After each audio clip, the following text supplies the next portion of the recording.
So இங்கே பார்த்தீங்கன்னா தெரியும் உங்களுக்கு, இந்த இடத்துல வந்து நாய்ஸ் வருது. இந்த நாய்ஸுக்கு காரணம் அந்த இன்ஜெக்டர் கிடையாது. இதை நான் இன்ஜெக்டர் பிரேக் புல் பண்ணி வேகமாக எடுக்கிறேன். எதிரானா இந்த ஃபெயிலியரான இது இருக்குல்ல, இக்னிஷன் காயில், இதுதான் வந்து ப்ராப்ளம். இப்போ பாருங்கள் சார், நான் ரிமூவ் பண்ணிட்டேன்.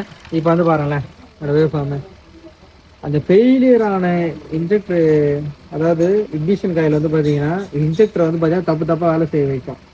இதனால் என்ன ஆகுனா லீன் மிஸ்ஃபயர் கோடு வரும், இல்லை ரேண்டம் மிஸ்ஃபயர் கோடு வரும், ஃபால்ட்டே கண்டுபிடிக்க முடியாது. இது காயில் ப்ராப்ளம் தான். போர்டு ஏற்கனவே மாற்றிட்டாங்க, ஆனால் போர்டு பிரச்சனை கிடையாது, காயில் பிரச்சனை அது.